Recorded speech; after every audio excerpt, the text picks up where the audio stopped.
Assalamualaikum warahmatullahi wabarakatuh. Sahabat Kasep yang dirahmati Allah, semoga Allah Subhanahu wa taala meluaskan rezeki kita. Amin ya Allah ya rabbal alamin. Teman-teman sahabat Kasep yang dirahmati Allah, marilah kita mengguar sejarah singkat tentang sikap tokoh ulama kepada penjajah Belanda.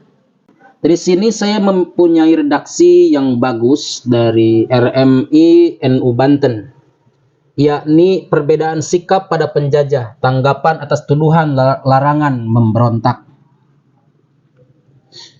Dulu ada oknum habaib atau oknum habib dalam ceramahnya menyinggung soal sikap Hadratus Syekh Ki Haji Hasyim Asy'ari yang melarang rakyat pribumi untuk memberontak penjajah Belanda dan Jepang di masanya. Oknum Habib juga menyamakan sikap melarang pemberontakan atas penjajah yang dilakukan oleh Sayyid Utsman bin Yahya. Maka daripada itu, mari kita lihat alur sejarahnya. Kondisi situasinya, pola pikirnya, sikap dan idealismenya dari kedua tokoh itu perlu objektif melihat kesejarahan dari dua tokoh tersebut. Tentu yang kita fahami ada perbedaan yang tajam. Dalam hal tempat kehidupannya, yang satu di Batavia, sekarang namanya Jakarta, satunya lagi di Jombang. Perbedaan pun ada pada peranan keduanya. Yang pertama, Sayyid Utsman bin Yahya. Sayyid Utsman bin Yahya dilahirkan di Pekojan, Betawi pada tanggal 17 Rabiul Awal 1238 Hijriah atau 1822 Masehi. Dari ayah yang bernama Abdullah atau kemudian masyhur dengan Yahya.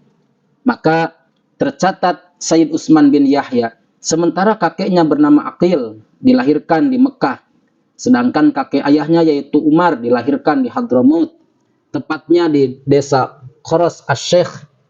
Dua kakeknya ini termasuk yang terpandang sebagai pimpinan para sadah baik di Mekah maupun di Hadramaut, Yaman. Kemudian, fakta, sikap, dan tindakan.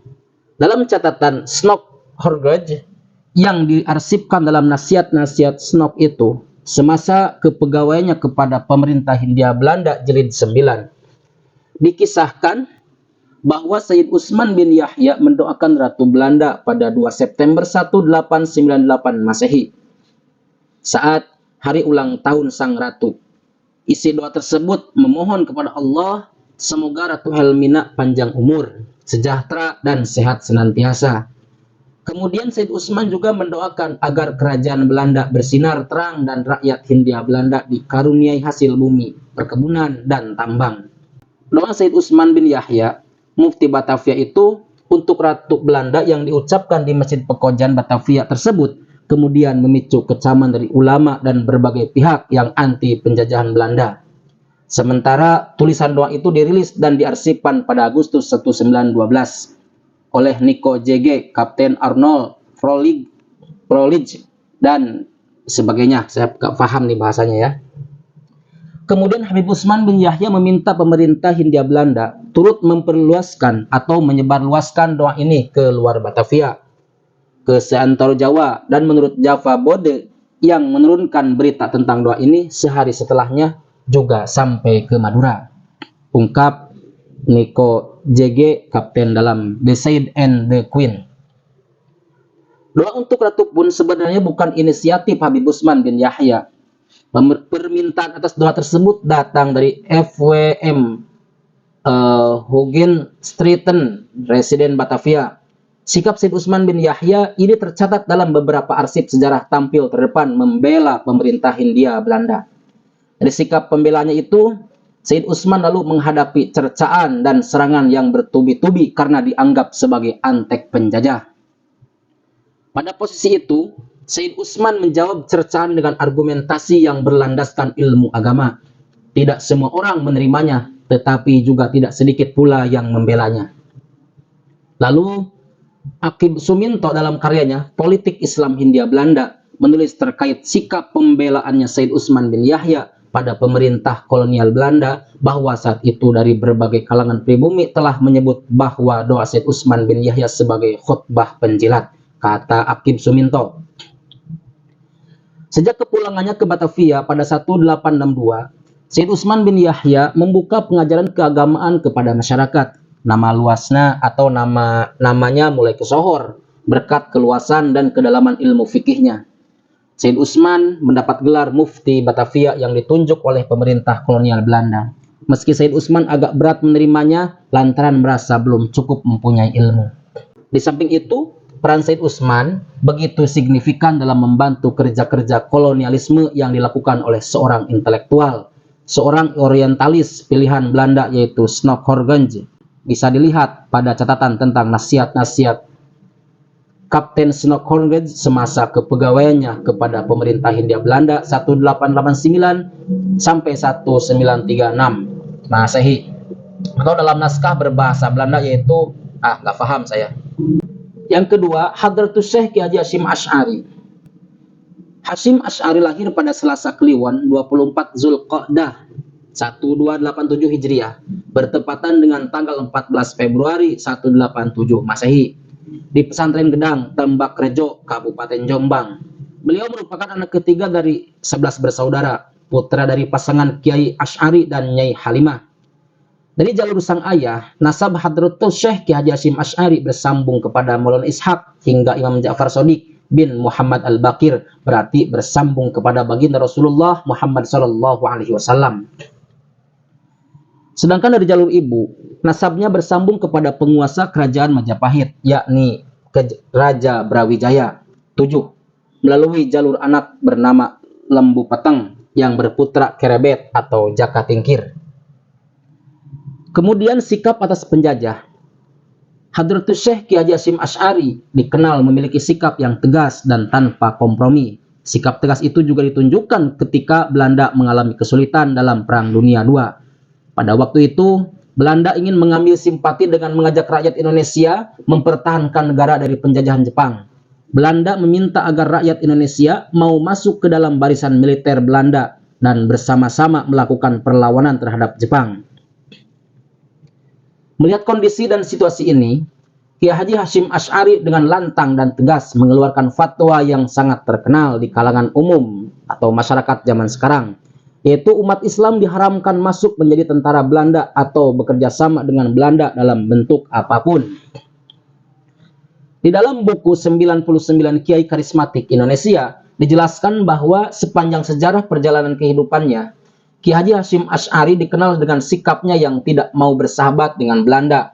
Hal ini merupakan manifestasi dari sikap orang-orang pesantren yang menjalankan politik non-kooperatif terhadap Belanda. Setiap negosiasi Belanda yang dilakukan terhadap Ki Haji Hasyim Asy'ari guna mendukung Belanda senantiasa mengalami kegagalan. Bahkan sampai tawaran penganugerahan bintang jasa yang terbuat dari perak dan emas yang diberikan Belanda pada tahun 1937 dengan tegas ditolaknya. Penolakan yang dilakukan oleh Ki Haji Hasyim Asy'ari berdampak pada pengawasan yang ketat terhadap aktivitas pondok pesantren Tebu Ireng yang beliau dirikan pada tahun 1899 Masehi itu. Bahkan di kemudian hari direncanakan pembunuhan oleh pihak kolonial Belanda terhadap Ki Haji Hasyim Asy'ari dan membakar habis pondok pesantren Tebu Ireng. Ketegasan sikap Ki Haji Hasyim Asy'ari ini tidak berasal dari ruang yang hampa. Ia menjelaskan kepada para santrinya terkait prinsip-prinsip perjuangan di dalam Islam setelah berjamaah sholat maghrib. Mungkin kita bisa baca karya Syekh Muhammad Asad Shihab dalam judul Hadratus Syekh Muhammad Hasyim Asy'ari, Perintis Kemerdekaan Indonesia, yang diterjemahkan oleh Ki Haji A. Mustafa Bisri tahun 1998.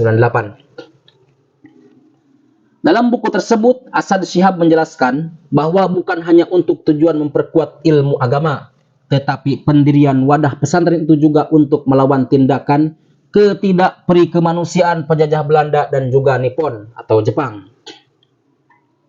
Sejarah mencatat, hanya kalangan pesantren yang tidak mudah tunduk begitu saja di tangan penjajah.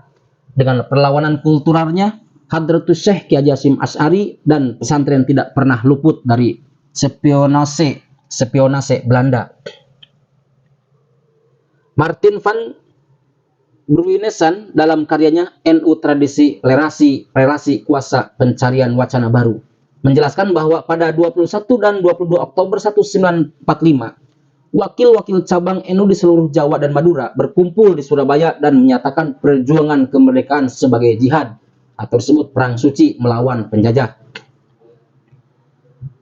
Terus beberapa tokoh yang dikumpulkan oleh Hadratus Syekh Kiai Hasyim Asy'ari di 2 hari itu adalah Kiai Wahab Hasbullah, Kiai Bisri Syamsuri, dan para kiai lainnya. Mereka berkumpul di kantor PBNU Bubutan, Surabaya. Dalam pertemuan itu lahirlah resolusi jihad NU 22 Oktober yang sekarang diperingati sebagai Hari Santri Nasional.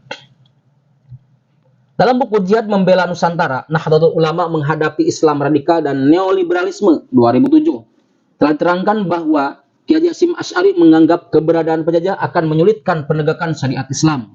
Menurutnya, perjuangan mempertahankan kemerdekaan kedaulatan negara merupakan kewajiban agama. Maka dari itu, ia menggelorakan perjuangan melawan penjajah.